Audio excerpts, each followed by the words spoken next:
ఆరు బాగి ఇద్దరు కూడా మాట్లాడుకుంటూ ఉంటారు. ఇక అప్పుడు బాగి డల్గా ఉండడం చూసి, ఏంటి చెల్లి ఈరోజు ఇంత డల్గా ఉన్నావని చెప్పి ఆరు అడుగుతూ ఉంటే, ఏం చెప్పమంటావక్క, ఇప్పటి వరకు ఒక్కసారి కూడా ఆయన నన్ను బయటకు తీసుకువెళ్ళిందే లేదు. కనీసం కొడైకెనాల్ వచ్చిన తర్వాత అయినా ఆయనలో మార్పు వస్తుందేమో, ప్రేమగా నన్ను బయటకు తీసుకువెళ్తారేమో అనుకుంటే ఇప్పటి వరకు అది జరిగింది కూడా లేదు. కేవలం ఆరు ఒక్క యాక్సిడెంట్ కేసు గురించి స్టడీ చేయడానికి, ఆరు ఒక్క చావుకి కారణమైన వాళ్ళను పట్టుకోవడానికి మాత్రమే ఆయన కొడైకెనాల్కి వచ్చారు, కానీ నాతో సంతోషంగా ఉండడానికి కాదు. అందుకే నాకు కొంచెం బాధగా అనిపిస్తుంది. ఒకవైపు అక్క చావుకి కారణమైన వాళ్ళని పట్టుకుంటూనే నా మీద కూడా రవ్వంత ప్రేమ చూపించవచ్చు కదక్క, ఆ విషయంలోనే నాకు బాధగా ఉంది అని చెప్పి బాగి బాధపడుతూ ఉంటే, నువ్వేం బాధపడకు చెల్లి, ఖచ్చితంగా సార్ నిన్ను బయటకు తీసుకువెళ్తారు అని చెప్పి ఆరు అంటూ ఉంటుంది. ఇక ఇంతలో అమర్ నుండి బాగీకి ఫోన్ వస్తూ ఉంటుంది. ఇక అలా అమర్ ఫోన్ చేయడంతో, ఏముంది లెక్క, ఫోన్ చేశారంటే పిల్లలు తిన్నారా, నువ్వు తిన్నావా అని అడుగుతారు, అంతే కదా అని చెప్పి ఇక డల్గా ఫోన్ లిఫ్ట్ చేసి చెప్పండి అని అంటూ ఉంటుంది. దాంతో అమర్, బాగి నువ్వు ఒక 15 మినిట్స్లో రెడీ అయ్యి నేను పంపించిన క్యాబ్లో పైన్ ఫారెస్ట్ దగ్గరికి వచ్చేసే, ఈరోజు నీకు పైన్ ఫారెస్ట్ని చూపించబోతున్నాను అని చెప్పి అమర్ అంటూ ఉంటాడు. ఇక దాంతో బాగి ఎంతగానో ఆనందపడిపోతూ ఉంటుంది. అక్క, ఆ దేవుడు నా బాధను విన్నాడు అనుకుంటా, అందుకే ఆయన నన్ను బయటకు తీసుకెళ్తున్నారు అని చెప్పి బాగి అయితే చాలా హ్యాపీగా ఫీల్ అయిపోతూ ఉంటుంది. మొట్టమొదటిసారి ఎంతో ప్రేమగా ఆయన నన్ను బయటకు తీసుకువెళ్తున్నారు. ఇంతకుముందు ఎప్పుడు బయటకు తీసుకువెళ్ళినా ఏ టెర్రరిస్ట్ని పట్టుకోవడానికో ఇంకా దేనికోసమో తీసుకెళ్లేవాళ్ళు, కానీ ఈరోజు మొట్టమొదటిసారి ప్రేమగా తీసుకువెళ్తున్నారంటే ఖచ్చితంగా ఆయన మనసులో ఉన్న మాటని ఈరోజు నాకు చెప్తారేమో అని చెప్పి ఇక బాగి ఎంతో హ్యాపీగా ఫీల్ అవుతూ అలా లోపలికి వెళ్ళి అద్దం ముందు నిలబడి ఎంతో అందంగా రెడీ అవుతూ ఉంటుంది. బాగి అమర్తో కలిసి బయటకు వెళ్ళేదంతా కూడా మనోహరి బాగి ఆరుకి చెప్తూ ఉండగా వినేస్తుంది. ఇక వెంటనే మనోహరి ఎలాగైనా సరే ఒంటరిగా వెళ్తున్న ఈ బాగిని తిరిగి రాకుండా చేయాలి, ఆరుని ఎలాగైతే పైకి పంపించేస్తానో ఈ బాగిని కూడా అలాగే పైకి పంపించేస్తే అమర్కి నాకు మధ్య ఎటువంటి అడ్డు ఉండదు, అప్పుడు హాయిగా నేను అమర్ని పెళ్లి చేసుకోవచ్చు అని చెప్పి మనోహరి ఎంతో హ్యాపీగా ఫీల్ అవుతూ ఉంటుంది. ఇక వెంటనే బాబ్జీకి ఫోన్ చేస్తుంది. రే బాబ్జీ, ఎక్కడున్నావు? కాసేపట్లో ఆ బాగి ఒంటరిగా బయలుదేరి పైన్ ఫారెస్ట్కి వస్తుంది. అమర్ దాన్ని బయటకు తీసుకెళ్తున్నాడు.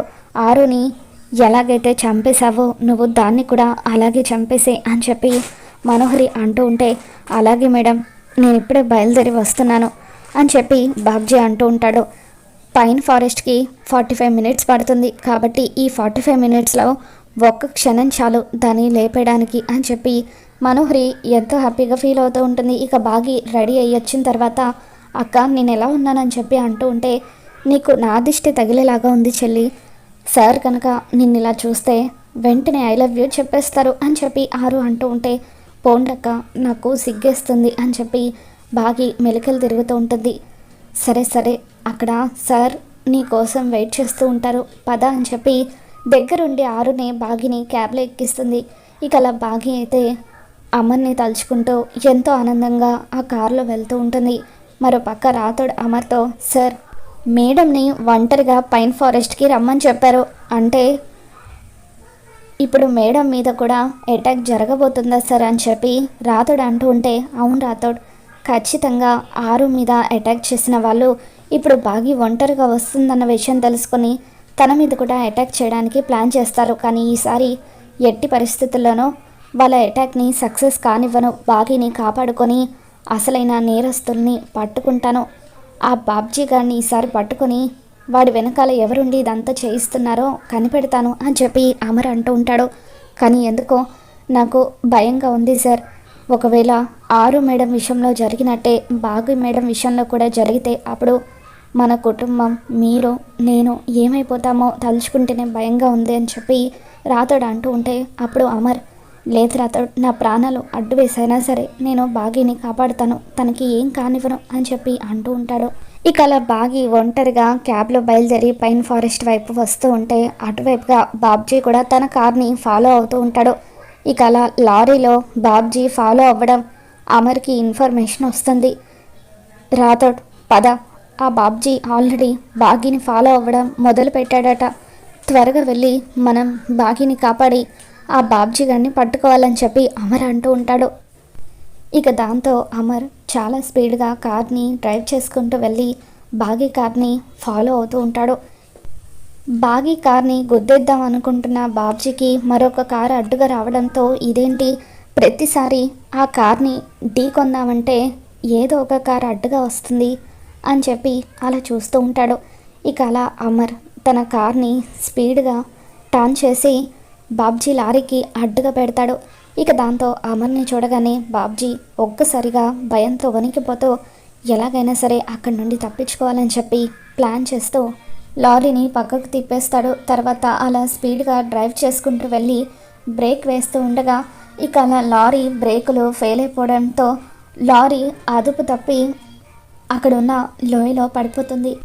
అక్కడున్న ఒక పెద్ద రాయి ఎగిరొచ్చి బాగీ వాళ్ళ కారు మీద పడడంతో ఇక అలా బాగీ వాళ్ళ కారు కూడా లోయలో పడబోతూ అలా చివరకు ఆగిపోవడంతో అమర్ రాథోడ్ ఇద్దరు కూడా పరిగెత్తుకుంటూ వెళ్ళి బాగీని కాపాడుతూ ఉంటారు. బాగీని కార్ల నుండి బయటకు తీసిన తర్వాత అలా లోయ చివరంచు పట్టుకొని బాగీ వేలాడుతూ ఉంటుంది. ఇక దాంతో అమర్ తన చెయ్యిని బాగీ చేతికి అందించి తనని కాపాడుతాడు. కానీ ఇక జరిగిన యాక్సిడెంట్లో బాగీ తలకి తీవ్రమైన గాయం అవ్వడంతో బాగీని అమర్ రాథోడ్ ఇద్దరూ కలిసి హాస్పిటల్కి తీసుకుని వెళ్తారు. మరోపక్క లారీ లోయలో పడిపోవడంతో బాబ్జీకి తీవ్రంగా గాయాలవుతాయి. ఇక అతను పూర్తిగా స్పృహ కోల్పోయి కోమాలోకి వెళ్ళిపోతాడు. బాబ్జీకి ట్రీట్మెంట్ జరుగుతూ ఉంటుంది. మరోపక్క బాగీ కూడా ట్రీట్మెంట్ జరుగుతూ ఉంటుంది. తన తలకు బలమైన గాయం అవ్వడం వల్ల తను స్పృహలోకి రాలేకపోతుందని 24 గంటలు గడిస్తే కానీ ఏదైంది చెప్పలేమని, కండిషన్ చాలా క్రిటికల్గా ఉందని డాక్టర్ చెప్పడంతో అమర్ ఎంతగానో బాధపడిపోతూ ఉంటాడు. సార్, మీరు మేడం విషయంలో తప్పు చేశారేమో. ఆరు మేడం చావుకి కారణమైన వాళ్ళు ఎవరో తెలుసుకోవడం కోసం అని చెప్పి భాగ్య మేడం ప్రాణాలు రిస్క్లో పెట్టారు అని చెప్పి రాథోడ్ ఎంతగానో బాధపడిపోతూ ఉంటాడు. ఇక అప్పుడు అనామిక కూడా అక్కడికి వచ్చి, అవును సార్, మీరు మేడంని ఒంటరిగా బయటకు తీసుకువెళ్తున్నారని తెలిసి తను చాలా సంతోషపడింది. ఆరు మేడంని చంపిన వాళ్ళను పట్టుకోవడానికి తన ప్రాణాలు మీరు రిస్క్లో పెట్టారన్న విషయం తెలియక ఆనందంతో మీకోసం ఒంటరిగా క్యాబ్లో వచ్చింది. అటువంటి భాగ్య మేడంని మీరు రిస్క్లో పెట్టారు. పాపం సార్, మేడం మిమ్మల్ని గుడ్డిగా నమ్మింది అని చెప్పి ఆరు అంటూ ఉంటుంది. ఇక దాంతో అమర్ తను చేసిన తప్పుకి కుప్పకూలి ఎంతగానో బాధపడిపోతూ ఉంటాడో. అవును రాథోడ్, నేను భాగ్య విషయంలో తప్పు చేశాను. ఈరోజు తను ప్రాణాపాయ స్థితిలో ఉందంటే అందుకు కారణం నేనే అని చెప్పి అలా అమర్ తన తలని బాదుకుంటూ ఉంటాడు. అమర్ పరిస్థితి చూసి ఆరు కూడా ఎంతగానో బాధపడిపోతూ ఉంటుంది.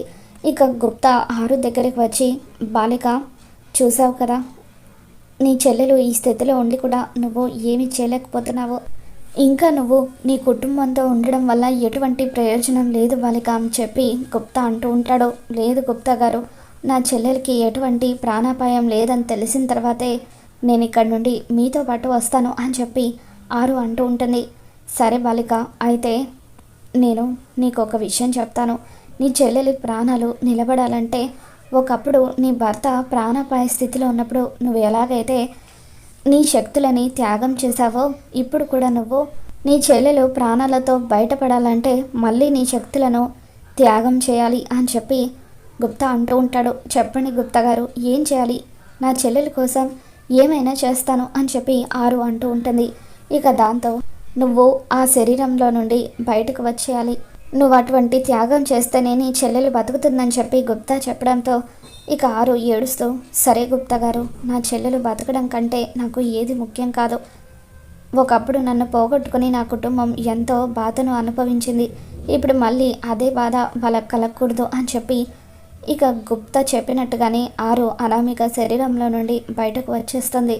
అలా ఆరు తన శక్తిని త్యాగం చేసి దేవుడికి దండం పెట్టుకోవడంతో ఇక బాగీలో నెమ్మదిగా చలనం మొదలవుతూ ఉంటుంది.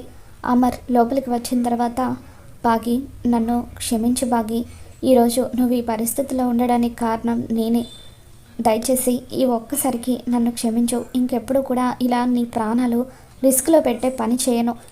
ఆరుని దూరం చేసుకొని మన కుటుంబం అంతా కూడా ఇప్పటికీ బాధని అనుభవిస్తుంది. ఇప్పుడు నువ్వు కూడా దూరం అయితే మేమంతా తట్టుకోలేము అని చెప్పి అమర్ ఎంతగానో బాధపడిపోతావు. ఇప్పటి వరకు నువ్వు నా మీద చూపించిన స్వచ్ఛమైన ప్రేమని నేను అర్థం చేసుకోలేకపోయాను బాగి.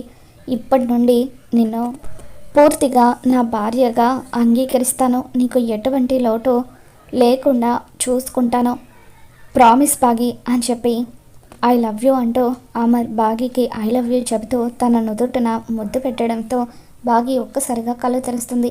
ఇక ఆ విధంగా తన వల్ల బాగీకి ప్రమాదం జరగడంతో అమర్ బాగి మీద ఉన్న ప్రేమనైతే బయట పెట్టేస్తాడు. మరోపక్క ఆరు కూడా బాగి కోసం త్యాగం చేస్తుంది. మరి రాబోతున్న ఎపిసోడ్లో ఏం జరగబోతుందో మళ్ళీ మన ఛానల్లో తెలుసుకుందాం. ఈ వీడియో మీకు నచ్చినట్లయితే లైక్ చేయండి.